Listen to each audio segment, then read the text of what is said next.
আসসালামু আলাইকুম। আজকে আমি তোমাদের নবম দশম শ্রেণীর ফিনান্স দ্বিতীয় অধ্যায়ে ক্লাস নিব।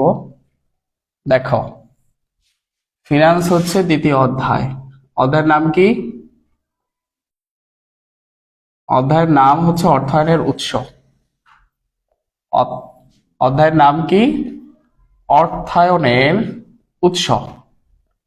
তোমরা সবাই জানো অর্থায়ন জিনিসটা কি? অর্থায়ন জিনিসটা কি বলো তো? ফিনান্স শব্দের অর্থ হচ্ছে অর্থায়ন, কিন্তু এই অর্থায়ন জিনিসটা আসলে কি এটা তোমাদের আগে একটু জানতে হবে। দেখো, তোমাদের বইতে লেখা আছে অর্থায়ন হচ্ছে তহবিল সংগ্রহ ও এর ব্যবস্থাপনা ও বন্টনকে বোঝায়। মানে তহবিল ইংরেজি কি বলতো? ফান্ড। তোমার একটা ব্যবসা করবা, সাপোজ তোমরা একটা ব্যবসা করবা, তাহলে ব্যবসা করতে গেলে কি লাগবে? তোমার বুদ্ধি লাগবে, সাথে কি লাগবে? একটা বড় বিষয় হচ্ছে ফান্ড লাগবে। কিন্তু এই ফান্ডটা কোত্থেকে ম্যানেজ করবা, সেটাই হচ্ছে অর্থায়ন। মানে ফান্ড কালেক্ট করবা কোত্থেকে? অর্থ যে সংগ্রহ করবা বা তহবিল, এই যে তহবিলের বাংলা কি? ফান্ড। এই তহবিলটা কোত্থেকে পাবা? তোমার নিজের কাছ থেকে হতে পারে, ফ্যামিলির কাছ থেকে হতে পারে, কিংবা বাইরে থেকে হতে পারে। বাইরেরটা কি? বাইরেটা হচ্ছে কি, তুমি ব্যাংক লোন নিতে পারো, ব্যাংক লোন নিতে পারো। এটা হচ্ছে বাহ্যিক উৎস। আর অভ্যন্তরীণ উৎস হচ্ছে তোমার ভিতরের বাইরের বিভিন্ন ভাবে হতে পারে। তুমি তোমার আব্বুর কাছ থেকে ম্যানেজ করতে পারো, আম্মুর কাছ থেকে ম্যানেজ করতে পারো, তোমার জমি জায়গা, তোমার কিছু টাকা পয়সা থাকলে সেটা হতে পারে। তার মানে অর্থায়নের সংজ্ঞাটা কি? যে অর্থায়ন বলতে আমরা কি বুঝি? তহবিল সংগ্রহ মানে কি? ফান্ড সংগ্রহ। সংগ্রহ মানে কি? তুমি ফান্ড কালেক্ট করবা, এটা হচ্ছে এক নাম্বার কাজ। এবার কালেক্ট করে ওই টাকা কোথায় কোথায় ইনভেস্ট করলে তোমার বেশি বেশি লাভ হবে, সেটাই হচ্ছে তোমার অর্থায়নের কাজ। কিন্তু অর্থায়নের কাজ তো আমরা আজকে শিখবো না। আজকে আমাদের চ্যাপ্টারের নাম হচ্ছে অর্থায়নের উৎস। মানে এই অর্থায়নটা আমরা কোত্থেকে করতে পারি, মানে সোর্স অফ ফাইন্যান্সিং। দেখো, সোর্স মানে কি? উৎস, সোর্স অফ ফাইন্যান্সিং। এই ফাইন্যান্সিংটা তুমি কোত্থেকে করবা? তুমি একটা বিজনেস করবা, বিজনেস করতে গেলে তোমার অনেক টাকা লাগতে পারে। সাপোজ তুমি একটা এবিসি কোম্পানি কিংবা একটা বিজনেস করবা, এখানে তোমার লাগবে কত? 100 কোটি টাকা লাগবে, কিন্তু তোমাদের আছে কত? 50 কোটি টাকা। এখন বাকি 50 কোটি টাকা তুমি কোত্থেকে পাবা? এটি, এই যে ফাইন্যান্সিংটা তুমি কোত্থেকে পাবা? এই 50 কোটি মনে করো তোমার বাসা থেকে তুমি জোগাড় করছো, কিংবা তোমার পার্সোনাল টাকা। কিন্তু বাকি 50 কোটি টাকা কি করতে গেলে কোত্থেকে তুমি সোর্স? এই 50 কোটি টাকা হচ্ছে তোমার অভ্যন্তরীণ, আর বাকি 50 কোটি টাকা তুমি বাইরে থেকে জোগাড় করতে গেলে সেটা হচ্ছে কি? বাইরের উৎস, মানে বহিস্থ উৎস। আর এটা হচ্ছে অভ্যন্তরীণ উৎস। আজকে আমরা আলোচনা করব যে অর্থনের কি কি উৎস থাকতে পারে, আবার অভ্যন্তরীণ উৎস কি কি হতে পারে। অর্থায়নের উৎস মূলত দুই প্রকার। কি কি? কি কি বলো? এক নাম্বার কি বলো? অভ্যন্তরীণ, মানে ইন্টারনাল সোর্স, অভ্যন্তরীণ উৎস। আরেকটা কি? বহিস্থ উৎস। বহিস্থ মানে কি? বাইরের। বহিস্থ মানে কি? বাইরের উৎস। দেখো, তাহলে আমরা শিখলাম আজকে যে এই উৎস হচ্ছে দুই প্রকার। একটা হচ্ছে ইন্টারনাল সোর্স, আর একটা কি? External source. তা ইন্টারনালটা আমরা এইভাবে দিব যে এটা হচ্ছে অভ্যন্তরীণ, এটা কি? অভ্যন্তরীণ। আর এটা হচ্ছে বহিস্থ। তাই অভ্যন্তরীণ সোর্স কি কি হতে পারে? তোমাদের বইতে লেখা আছে, দেখো তোমাদের বইতে লেখা আছে একটা হচ্ছে মালিকানা ভিত্তিক, আর একটা হচ্ছে মুনাফা ভিত্তিক। তা মালিকানাটা কি? মালিকের মূলধন এবং শেয়ার। মালিকের, এটা আবার দুই প্রকার, একটা হচ্ছে মালিকানা ভিত্তিক, আরেকটা হচ্ছে মুনাফা ভিত্তিক। তা এই মালিকানা ভিত্তিকটা কি জিনিস? মূলধন। মনে করো একটা কোম্পানি করতে গেলে তোমার কি করতেছে? একটা ব্যবসা করতে গেলে মালিকের মূলধন দেওয়া লাগতেছে। আরেকটা হচ্ছে শেয়ার। শেয়ারটাও কিন্তু আসলে মূলধন কিংবা মালিকানা। শেয়ার হচ্ছে, তোমরা জানো, শেয়ার হচ্ছে অন্যের হইলেও সেও তো মালিক। কারণ একটা কোম্পানি, বড় কোম্পানি হতে গেলে পুরো 100% শেয়ার তোমার কাছে নাও থাকতে পারে। তোমার কাছে 51% রেখে তুমি বাকি 49% ওনার কাছে শেয়ার বিক্রি করে দিতে পারো। সেই শেয়ার মূলধনটাও মালিকানা ভিত্তিক, মূলধনটাও কি? মালিকানা ভিত্তিক। এখন মুনাফা ভিত্তিকটা কি? দেখো, মুনাফা ভিত্তিকের মধ্যে ইন্টারেস্টিং একটা বিষয় হচ্ছে অবন্টিত মুনাফা। এক নাম্বার কি? অভ্যন্তরীণ উৎস। এক নাম্বারটা হচ্ছে অভ্যন্তরীণ উৎস। অবন্টনিত মুনাফা ও সঞ্চিত তহবিল।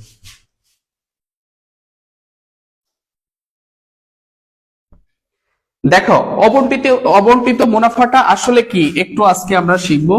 অবন্টিত মুনাফা, এটার একটু বিস্তারিত শিখতে হবে। অবন্টিত মুনাফা, আচ্ছা তোমরা কি করলা? একটা কোম্পানির, তোমার 100 কোটি টাকার কোম্পানি, কিন্তু তোমার লাভ হয়েছে কত? এক মাসে কিংবা এক বছরে তোমার 10 কোটি টাকা লাভ হয়েছে। কিন্তু তুমি পুরাটা টাকা তুমি কি করলা, পুরাটা টাকা এই যে লাভের টাকা পুরাটা বিতরণ করে না দিয়ে, বন্টন না করে তুমি কিছু টাকা কি করলা, 50-50 ই করতে পারো, 50% বন্টন করলা আর 50% রেখে দিলা। তো এই যে রেখে দেওয়াটা হচ্ছে অবন্টিত, আর বন্টিত মানে কি, যেটা তুমি অলরেডি বন্টন করে দিয়ে ফেলছো তোমার শেয়ার হোল্ডারদের মধ্যে, তোমার যারা পার্টনার তাদের মধ্যে। কারণ একটা কোম্পানি, বড় কোম্পানি তো আর একার হবে না, অনেক অনেক মালিক থাকতে পারে। সেটা কি হতে পারে, শেয়ার মালিকানাও হতে পারে কিংবা পার্টনারশিপের মালিকানাও হইতে পারে। সেটা তুমি কি করলা, যেটা বন্টন করবা সেটাকে বলা বন্টিত মুনাফা, আর যেটা বন্টন করবা না সেটাকে কি, অবন্টিত মুনাফা। এই অবন্টিত মুনাফাটা তোমরা 50-50ও করতে পারো, 80-20 করতে পারো, যে কোনো পোর্শনে, যে কোনো অনুপাতে এটা করা যেতে পারে। 2 নাম্বার কি, সংরক্ষিত, দেখো ওরা বলছে যে সঞ্চিতি তহবিল। 2 নাম্বার কি, সঞ্চিতি তহবিল। সঞ্চিতি তহবিল জিনিসটা কি আজকে আমরা হালকা একটু শিখব। দেখো সঞ্চিতি শব্দটা আসছে সেভিংস থেকে, তোমাদের মুখস্থ করার কোনো দরকার নাই। সঞ্চিতি তহবিলটা হচ্ছে কোত্থেকে আসছে, সেভিংস থেকে। তোমরা কি করলা, মনে করো যে এই মাসে, এক মাসে তোমাদের কোম্পানি থেকে লাভ হয়েছে সাপোজ হচ্ছে 1 কোটি টাকা কিংবা 10 কোটি টাকা। এখন তুমি পুরাটা টাকা খরচ না করে কিছু টাকা প্রতি মাসের, মনে করো একজন বাবা, সাপোজ একজন বাবার বেতন হচ্ছে 50,000 টাকা, কত, 50,000 টাকা। 50,000 টাকা কিন্তু এই মাসে সে খরচ করলো কত, 40,000 টাকা। আর 10,000 টাকা কি করলো, ব্যাংকে সেভিংস রেখে দিল। কেন, আগামী মাসে তার খরচ বাড়তেও পারে কমতেও পারে, আবার ইনকামও বাড়তে পারে কমতেও পারে। এই 10,000 টাকা করে যদি প্রতি মাসে সে সেভিংস কিছুটা রেখে দেয়, যদি কোনো বিপদে পড়ে, অসুস্থ হয় কিংবা কোনো বড় কোনো অ্যামাউন্টের খরচ আসলে সে যেন কি করতে পারে, এখান থেকে ব্যয় নির্বাহ করতে পারে। এই যে প্রতি মাসে সেভিংস 10,000 5,000 করে যে টাকাটা রেখে দেওয়া হয়, ঠিক তেমনি কোম্পানিতে হঠাৎ কোনো আকস্মিক কোনো বিপদ কাটানোর জন্য, কিংবা কোনো, মনে করো যে হঠাৎ করে আমরা আশা করছি যে 1 লক্ষ টাকা ইনকাম হয়েছে, মনে করো 1 লক্ষ টাকা, এখন খরচ করলাম 80,000 টাকা। তাহলে আমার এই যে 20,000 টাকা কি করলাম, আমি সঞ্চয় করে রেখে দিলাম ব্যবসার নামে, ব্যাংকে হইতে পারে কিংবা তোমার হচ্ছে ব্যবসা প্রতিষ্ঠানের ভিতরে হতে পারে। এই 20,000 টাকা তোমার কি হলো, সঞ্চিত তহবিল। তুমি এখান থেকেও কি করতে পারো, কিছু ফাইন্যান্সিং করতে পারো। আচ্ছা, তারপর কি বলতেছে, 3 নাম্বার হচ্ছে বিধিবদ্ধ সঞ্চিতি। বিধিবদ্ধ সঞ্চিতিটা কি, বিধিবদ্ধ মানে তুমি একটা কোম্পানি করতে গেলে কিংবা একটা ব্যবসা করতে গেলে, তোমার suppose this is a banking company, ব্যাংকও তো একটা কোম্পানি, ব্যবসা কোম্পানি, আবার ব্যাংকও কি একটা কোম্পানি। তা ব্যাংক কি করতে হয়, ব্যাংক যখন খুলতে হয় তখন বাংলাদেশ ব্যাংকের কাছে কিছু টাকা সেভিংস করে রাখতে হয়। সাপোজ একজন ব্যক্তি একটা ব্যাংক খুললো 400 কোটি টাকা দিয়ে, সে কি করবে, বাংলাদেশ ব্যাংকের কাছে কিছু টাকা, কয়েক কোটি টাকা কি করবে, ওখানে সেভিংস করে রেখে দিতে হবে। এটাকে বলা হচ্ছে রেখে দিতে হবে, এটা বিধিবদ্ধ। বিধি শব্দের অর্থ কি, আইন। বিধি মানে কি, ল বা আইন। আর বদ্ধ মানে কি, এটা রাখতেই হবে, যে 5% 10% কিংবা 20% টাকা কি করতে হবে, বাংলাদেশ ব্যাংকে জমা করে রাখতেই হবে।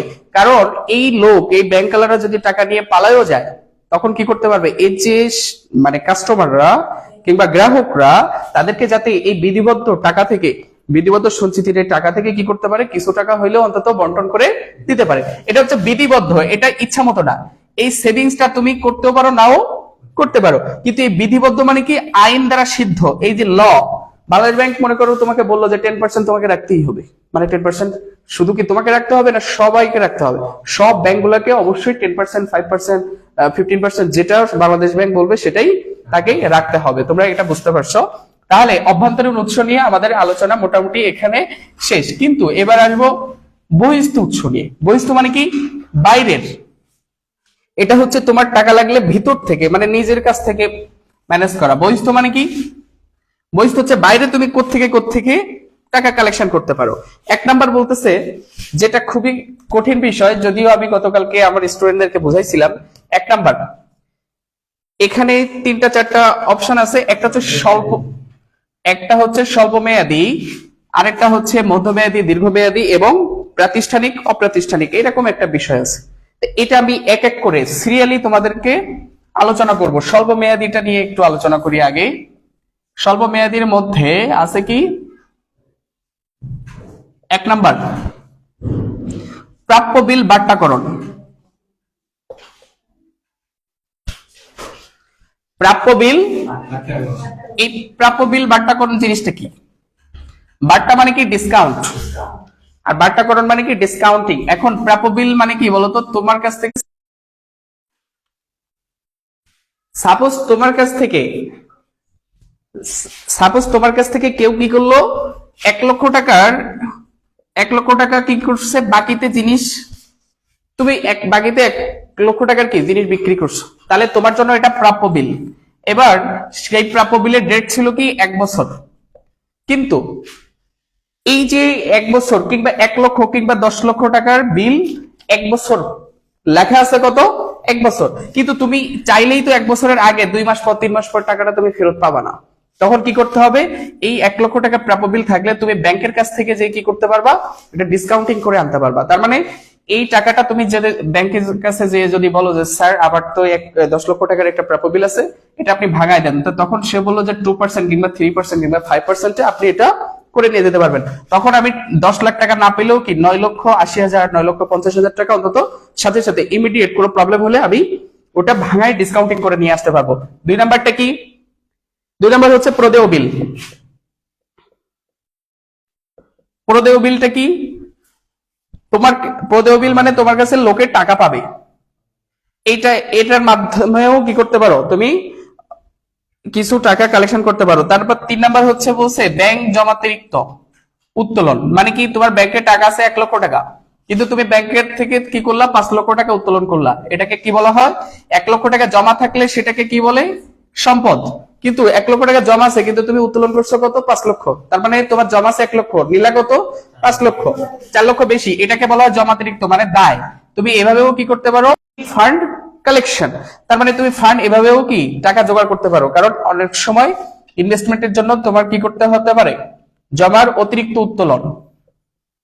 4 নাম্বার বলতেছে ক্ষুদ্র ঋণ, তুমি ছোটখাটো বিভিন্ন জায়গা থেকে তোমার বন্ধু বান্ধব আত্মীয় স্বজনের কাছ থেকে তুমি যে কোনো ভাবে লোন নিতে পারো। প্রবলেম হচ্ছিল, এখন ঠিক হয়ে গেছে আলহামদুলিল্লাহ। এখন হয়তো তোমরা দেখতে পাবা,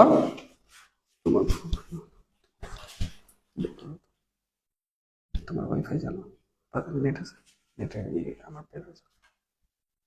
এখন তোমরা নেট কানেকশনটা ঠিক হয়ে গেছে আলহামদুলিল্লাহ। এখন দেখো এই যে ক্ষুদ্র ঋণটা তোমরা হয়তো বুঝতে পারছো। এখন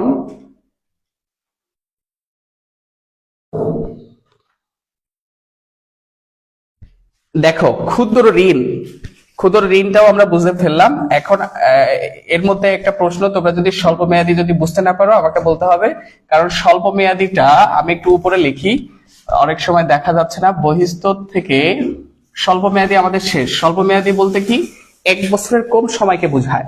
এবং 2 নাম্বার মধ্যমেয়াদীটা কি, মধ্যমেয়াদী হচ্ছে 1 বছর থেকে 5 বছরের মধ্যে, 1 বছরের বেশি থেকে 5 বছরের মধ্যে হইলে সেটা কি মধ্যমেয়াদী। আর স্বল্প মেয়াদী মানে কি, 1 দিন থেকে 1 বছরের কম সময়কে, 1 দিন থেকে 1 বছরের কম সময়কে কি বলে স্বল্প মেয়াদী। মধ্যমেয়াদী কি 1 থেকে 5 বছর, এবং দীর্ঘমেয়াদী কি বলতো, দীর্ঘমেয়াদী হচ্ছে 5 বছরের অধিক, 5 বছরের অধিক সময়কে আমরা কি বলি, দীর্ঘমেয়াদী বলি। তাহলে মধ্যমেয়াদী হইতে পারে কি কি, যে বাণিজ্যিক ব্যাংক থেকে প্রদত্ত ঋণ। বাণিজ্যিক ব্যাংক থেকে বলতে কি, কমার্শিয়াল ব্যাংক আমাদের দেশে কয়টা আছে বলতো, 61টা। এই ব্যাংক থেকে তোমরা কি করতে পারো, বাণিজ্যিক ব্যাংক থেকে ঋণ নিতে পারো, বাণিজ্যিক ব্যাংক থেকে কি করতে পারো, ঋণ নিতে পারো। 2 নাম্বার কি, 2 নাম্বার হচ্ছে বিশেষায়িত আর্থিক প্রতিষ্ঠান। এই বিশেষায়িত আর্থিক প্রতিষ্ঠান বলতে আমরা কি বুঝি, এটা একটু আমরা পড়বো। এখন আর্থিক প্রতিষ্ঠান হচ্ছে 2 রকমের। এখন বিশেষায়িত বলতে কি, কৃষি ব্যাংক হতে পারে বাংলাদেশ কৃষি ব্যাংক, তারপর আছে Krishi Unnayan bank, BDBL Bangladesh development bank limited, এরকম ব্যাংক প্রতিষ্ঠান থেকেও তোমরা কি করতে পারো, আর্থিক ঋণ নিতে পারো প্রতিষ্ঠান থেকে। তারপর বেসরকারি প্রতিষ্ঠান, 3 নাম্বার বেসরকারি আরো অনেক প্রতিষ্ঠান আছে, যেমন হচ্ছে নন ব্যাংকিং ফাইন্যান্সিং প্রতিষ্ঠান, যেমন হচ্ছে আইডিএলসি, তারপর হচ্ছে লঙ্কা বাংলা ফাইন্যান্স, তারপর হচ্ছে লঙ্কা বাংলা তোমরা নাম শুনছো, তারপর হচ্ছে আইডিএফসি, এরকম এরকম কয়েকটা আমাদের দেশে প্রায় 50টার মতো এই যে নন ব্যাংক আর্থিক প্রতিষ্ঠান। ব্যাংকিং আর্থিক প্রতিষ্ঠান মূলত 2 প্রকার, একটা বিএফআই আর এটা হচ্ছে এনবিএফআই। এই এনবিএফআই থেকেও কি তোমরা চাইলে ঋণ নিতে পারো, কিন্তু সেটা অবশ্যই কি 1 থেকে 5 বছরের মধ্যে, কারণ আমরা পড়তেছি মধ্যমেয়াদী। তারপর দেখাও 4 নাম্বার কি, মূলধনী বাজারের প্রতিষ্ঠান। মূলধনী বাজারের প্রতিষ্ঠান কি? মূলধন বাজার মানে কি? Share market. মূলধনী বাজার মানে কি? Share market. শেয়ার মার্কেট বলতে কি, শেয়ার মার্কেট থেকেও তোমরা মাঝে মাঝে কি করতে পারো, ওখান থেকেও টাকা কালেকশন করতে পারো। এবার আসি আমরা দীর্ঘমেয়াদী।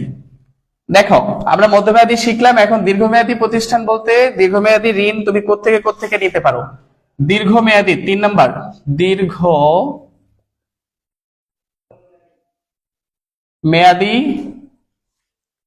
দীর্ঘমেয়াদী উৎস। অর্থায়নের দীর্ঘমেয়াদী উৎস কি কি? এক নাম্বার হচ্ছে দীর্ঘমেয়াদী ঋণ নিতে পারবা তোমরা। সেই ঋণটা কি? দেখো মধ্যমেয়াদীতেও আমরা ঋণ পড়ছিলাম, দীর্ঘমেয়াদীতে আমরা কি পড়ছি? ঋণ পড়ছি। কিন্তু এই ঋণটা অবশ্যই 5 বছর প্লাস। কি বলো? 5 বছর প্লাস টাইমের জন্য হতে হবে। 5 বছর থেকে 50 বছর, 10 বছর, 20 বছর, 30 বছর। দেখো তোমরা অনেক সময় বিজনেস করতে গেলে কিংবা হোম লোনের ক্ষেত্রে কি করে, অনেক বছর দীর্ঘমেয়াদী লোন পাওয়া যায়। তারপর 2 নাম্বার কি? ঋণপত্র। ঋণপত্র বিক্রির মাধ্যমে ঋণপত্র বিক্রি করা যায় যদি বড় কোম্পানি হয়। তারপর 3 নাম্বার কি বলছে? লিজিং। লিজিং এর মাধ্যমেও অনেক সময় কি করা যায়, বড় ধরনের ফান্ড কালেকশন করা যায়। এই তিনটাই আমরা তো পড়তেছি মূলত ফান্ড কালেকশনের সোর্স। তার সোর্স কি? লিজিং এর মাধ্যমে আমরা ফান্ড কালেকশন করতে পারি, আর হচ্ছে ঋণপত্র বিক্রয়ের মাধ্যমে হতে পারে, ঋণ নেওয়ার মাধ্যমে হতে পারে দীর্ঘমেয়াদী। 4 নাম্বার কি? 4 নাম্বার হচ্ছে আন্তর্জাতিক মুদ্রা তহবিল, তার মানে কি? IMF। এটা একটু তোমরা লিখে নাও, তোমরা সবাই নোট করো। IMF মানে কি? International monetary fund. International monetary fund. Monetary দেখো এখানে দীর্ঘমেয়াদীর ভিতরে আমরা কয়টা জিনিস শিখলাম? 4টা প্রধান জিনিস। একটা হচ্ছে ঋণ, দীর্ঘমেয়াদী ঋণ, যেমন আমাদের রেওয়া মিলে থাকে না, আত্মীয়রণী করার সময় দীর্ঘমেয়াদী ঋণ 10%, 12%, এরকম গুলা। ঋণপত্র, লিজিং, IMF বলতে কি? আন্তর্জাতিক মুদ্রা তহবিল, ইন্টারন্যাশনাল মনিটারি ফান্ড। কিংবা এখান থেকে তো তোমরা লোন নিতে পারবা, কিন্তু সরকার চাইলে কি ওয়ার্ল্ড ব্যাংক থেকে নিতে পারে, কিন্তু ব্যবসা প্রতিষ্ঠানগুলো তো আর ওয়ার্ল্ড ব্যাংক থেকে লোন নিতে পারে না। সেক্ষেত্রে কি করতে হবে? ইন্টারন্যাশনাল মনিটারি ফান্ড থেকে চাইলে বড় ধরনের লোন, বড় ধরনের কোম্পানির ক্ষেত্রে এখান থেকে লোন পাওয়া যায়। এটাও একটা সোর্স অফ ফাইন্যান্সিং। আমরা চ্যাপ্টারের নামটা অবশ্যই তোমরা সবসময় মাথায় রাখবে যে এটা অর্থনের উৎস। কোন কোন সোর্স থেকে তুমি সহজে বিভিন্ন মেয়াদে, স্বল্প মেয়াদী হতে পারে, মধ্যমেয়াদী হতে পারে, আবার দীর্ঘমেয়াদী হতে পারে, যে কোনো মেয়াদের যে কোনো সোর্স থেকে যেভাবে তোমরা ফান্ড কালেকশন করতে পারো, টাকা জোগাড় করতে পারো, সেটাকে বলা হচ্ছে অর্থায়নের উৎস। That means source of financing. That means কি? Source of financing. তাহলে আমরা আজকে এইটা নিয়ে মোটামুটি আলোচনা দেখলাম, আরো কিছু আলোচনা বাকি আছে। দেখো এর মধ্যে অপ্রাতিষ্ঠানিক কিছু ব্যাপার স্যাপার আছে। অপ্রাতিষ্ঠানিকের ভিতরে আমরা পড়বো, এক হচ্ছে বাণিজ্যিক পত্র, মানে কমার্শিয়াল পেপার, বাণিজ্যিক পত্র। আর 2 নাম্বার হচ্ছে ক্রেতা হতে অগ্রিম গ্রহণ। এই জিনিসটা কি একটু তোমরা বলতে পারবা? তোমাদের হচ্ছে ক্রেতা হতে, তোমরা এটা সবাই জানো যে ক্রেতা হতে অগ্রিম গ্রহণ জিনিসটা আসলে কি? এটাকে আমরা বলি অ্যাডভান্স। এটাকে আমরা বলি কি? অ্যাডভান্স। অ্যাডভান্স নেওয়া বলতে আসলে কি বোঝায় আমি একটু বলি। সাপোজ যে তুমি একটা প্রোডাক্ট বিক্রি করো, সে প্রোডাক্টটা কি হতে পারে? সাপোজ তুমি হচ্ছে তোমার একটা গার্মেন্টস আছে, তুমি কি করবা? তোমার সাথে আমেরিকার তোমার একটা গার্মেন্টস কোম্পানি আছে বাংলাদেশ থেকে, তুমি বাংলাদেশ হচ্ছে বিডি, আর আমেরিকান একটা কোম্পানি, ইউএস এর একটা কোম্পানির সাথে তোমার চুক্তি আছে যে সে কি করবে? তোমার কাছ থেকে 100 কোটি টাকার মালামাল নিবে। তোমার মালামাল নিবে, তোমাকে অর্ডার দিছে, এখানে তোমার লাভ 100 কোটি টাকার অর্ডার দিয়ে দিছে, কিন্তু তোমার খরচ হবে মনে করো 50 কোটি, আর 50 কোটি তোমার লাভ থাকবে। কিন্তু এই 50 কোটি টাকাও তোমার কাছে নাই এই মুহূর্তে, যে তুমি কাপড় দিয়ে তুমি প্রোডাক্ট তৈরি করবা, প্রোডাকশনে যাবা। কিন্তু তুমি যদি তাকে বলো যে স্যার আপনি যদি আমাকে 50% অ্যাডভান্স দেন, তাহলে আমি আপনার অর্ডারটা কমপ্লিট করে আপনাকে শিপে উঠে দিতে পারবো।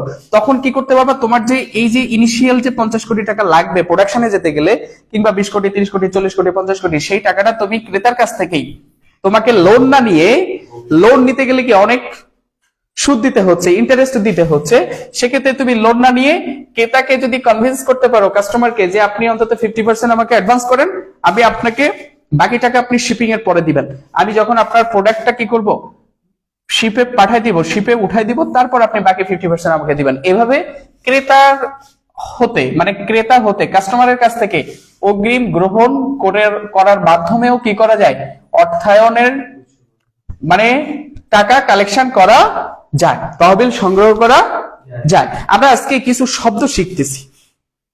তহবিল সংগ্রহ, তারপর হচ্ছে এই যে অভ্যন্তরীণ উৎস, বহিস্থ উৎস, বিভিন্ন নতুন নতুন শব্দ, এই যে বাণিজ্যিক পত্র, ক্রেতা হতে এই যে অগ্রিম গ্রহণ, অগ্রিম গ্রহণ বললে আমরা বুঝি না, কিন্তু অ্যাডভান্স নেওয়া বললেই আমরা বুঝতে পারি। এখন আসি আর কি কি বাকি আছে। 3 নাম্বার বলতেছে কি, যে মজুদ মাল বন্ধকীকরণ। তোমার কাছে মনে করো মজুদ মাল বলতে আমরা কি বুঝি, যে প্রারম্ভিক মজুদ পণ্য কিংবা সমাপনী মজুদ পণ্য। তা এই মজুদ মাল তুমি কি করলা, বন্ধক রাখলা। মজুদ মাল বন্ধক বলতে কি, আর বন্ধক জিনিসটা আসলে কি জিনিস।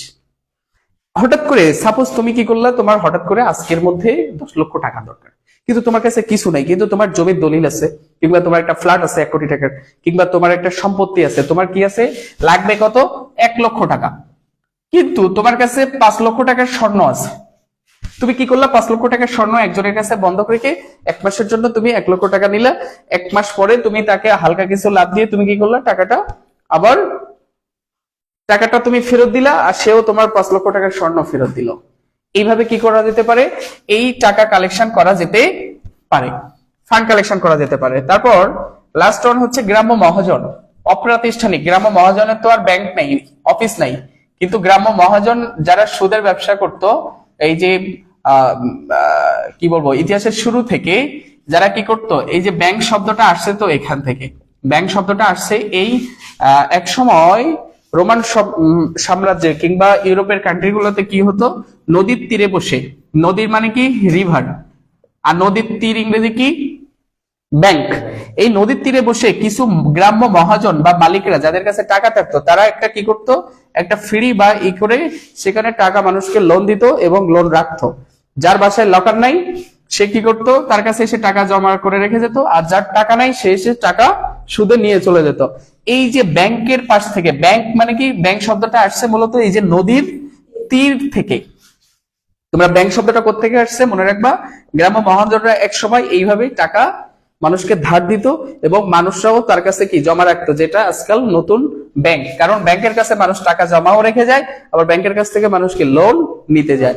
এই সিস্টেমটাই আগে ছিল গ্রাম্য মহাজন, যদিও এটা অপ্রাতিষ্ঠানিক একটা সোর্স অফ ফাইন্যান্সিং, মানে অপ্রাতিষ্ঠানিক মানে নন ইনস্টিটিউশনাল সোর্স অফ ফাইন্যান্সিং, যেটা আমাদের এখানে এরকম কিছু মানুষের কাছ থেকে অনেক সময় আমরা ফান্ড কালেকশন করে আমাদের বিজনেস চালিয়ে নিতে পারি। তাহলে আমরা আজকে কিছু জিনিস শিখলাম। এখন তোমরা এই চ্যাপ্টারটা ভালোভাবে পড়বা, আর কোনো কোশ্চেন থাকলে কিংবা কোনো প্রবলেম হলে আমাদের কমেন্টে জানাতে পারো, তাহলে আমরা কি করতে পারবো, তোমাদেরকে প্রয়োজনীয় সকল হেল্প করতে পারবো। আরেকটা বিষয় দেখো, এখানে আন্তর্জাতিক মুদ্রা তহবিল সম্পর্কে এই চ্যাপ্টারে কিছু ইনফরমেশন দেওয়া আছে, পরীক্ষায় এটা আসতে পারে, তোমরা একটু নোট করে নাও। 1 নাম্বার, আমরা এটার ফুল ফর্ম আমরা শিখলাম যে ইন্টারন্যাশনাল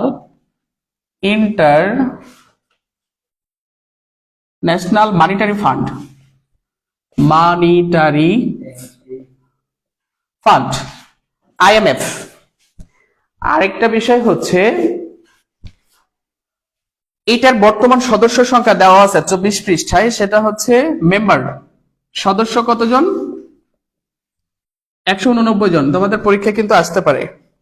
আর এটা কত সালে প্রতিষ্ঠিত হয়, 3 নম্বর কোশ্চেন হচ্ছে প্রতিষ্ঠা হয় কত সালে, 1945 সালে প্রতিষ্ঠিত হয়, মানে জাতিসংঘ প্রতিষ্ঠিত হয়েছিল 45 সালে, IMF প্রতিষ্ঠিত হয়েছিল 1945 সালে।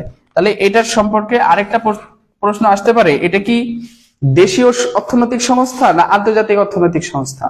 এটা একটা দেশীয় না আন্তর্জাতিক, ন্যাশনাল না ইন্টারন্যাশনাল? ইন্টারন্যাশনাল। তার মানে আন্তর্জাতিক, এই 4 নাম্বার লেখো, আন্তর্জাতিক অর্থনৈতিক সংস্থা। অর্থনৈতিক সংস্থা। কেমন সংস্থা? অর্থনৈতিক না সামরিক? সামরিক মানে কি? যাদের অস্ত্র শস্ত্রের ব্যবসা আছে, আন্তর্জাতিক অর্থনৈতিক সংস্থা। এরকম অনেক ধরনের অর্থনৈতিক সংস্থা আছে, তার মধ্যে আইএমএফ সব থেকে বড়, যেখান থেকে বাংলাদেশ সরকারও প্রয়োজনে লোন নেয়। গত বছর বাংলাদেশ সরকার 4 বিলিয়ন লোন চাওয়ার জন্য আইএমএফ এর কাছে এক প্রকার মানে হাত পা ধরাধরি করার অবস্থা শুরু হয়ে গেছিল, কারণ লোন পাওয়া এতটা সহজ না। আর তো $4 বিলিয়ন, আবার সেটা আবার 4টা ধাপে দেওয়ার কথা তারা বলছিল। দেখো, তাহলে তোমরা বুঝতে পারছো আইএমএফ সম্পর্কে। আর হচ্ছে এখন আমরা নতুন একটা বিষয় শিখব, সেটা হচ্ছে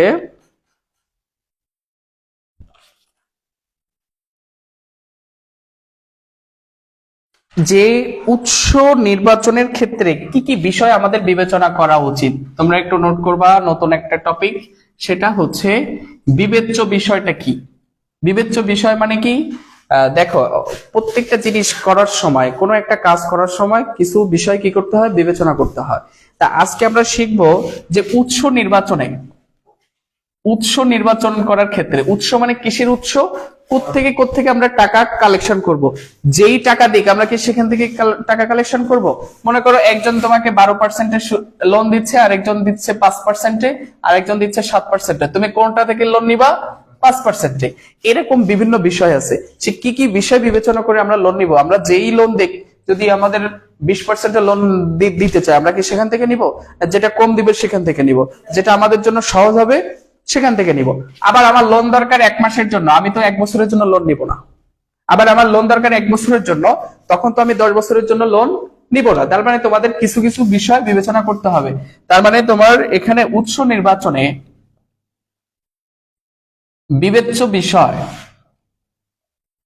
বিবেচ্য বিষয় মানে কি কি বিষয় তোমাকে মাথায় রাখতে হবে, যে তুমি কোন সোর্স থেকে লোন নিবা, এটার জন্য কিছু বিষয় তোমাকে বিবেচনা করতে হবে। এক নাম্বার হচ্ছে ব্যবসার ধরনটা কি।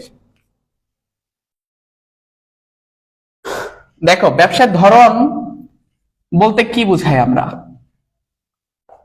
আচ্ছা বলো তো, ব্যবসা মূলত কত প্রকার? কি কি ব্যবসা আছে? এক মালিকানা ব্যবসা, অংশীদারি ব্যবসা, যৌথ মূলধনী ব্যবসা, সমবায় ব্যবসা, রাষ্ট্রীয় ব্যবসা, আছে না? তাহলে এই ব্যবসার ধরন অনুযায়ী তোমার ব্যবসা যদি ছোট হয়, যে তোমার 10,000 টাকা দরকার, তখন তো তোমার আর ব্যাংকে যাওয়ার দরকার নাই। তুমি তখন কাছের কাছ থেকে, বন্ধু বান্ধব, আত্মীয় স্বজনের কাছ থেকে তুমি লোন নিতে পারো। তাহলে ব্যবসায় কি কি ব্যবসা? আবার যদি বড় কোম্পানি হয়, যে 100 কোটি, 500 কোটি, 1000 কোটি টাকা লোন লাগবে, সেক্ষেত্রে তোমরা কি করতে পারো? ব্যাংকের কাছে দীর্ঘমেয়াদী লোন। তার মানে ব্যবসার ধরন, কোন টাইপ অফ বিজনেস তোমার, সেই অনুযায়ী তোমাকে সোর্স ঠিক করতে হবে, উৎস ঠিক করতে হবে। দুই নাম্বার হচ্ছে জামানতযোগ্য সম্পত্তির অপ্রতুলতা। অপ্রতুলতা মানে কি? আজকে আমরা এইটার বিস্তারিত শিখব। জামানত যোগ্য সম্পত্তির অপ্রতুলতা বলতে এখানে কি বুঝাচ্ছে, এটা আমরা একটু দেখব। আগে শিখবো যে জামানত জিনিসটা কি। এই জামানত জিনিসটা কি তোমরা কে বলতে পারবা? জামানত জিনিসটা হচ্ছে, সাপোজ মনে করো তুমি ব্যাংকের থেকে লোন নিতে গেছো, এখন তোমার লোন লাগবে 1 লক্ষ টাকা। কত? 1 লক্ষ টাকা। এখন তোমার বললো যে আপনার কি চাকরি আছে? তা বললো না, আমার চাকরি নেই।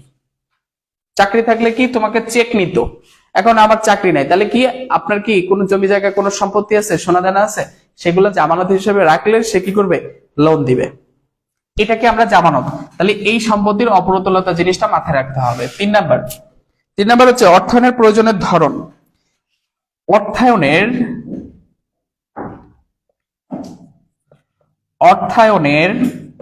প্রয়োজনের ধরন। আচ্ছা, তুমি কি কাজের জন্য অর্থায়ন করবা? অর্থায়নের প্রয়োজনের ধরন মানে কি কাজ করার জন্য তুমি করবা। দেখো, 1 নাম্বার কি হতে পারে?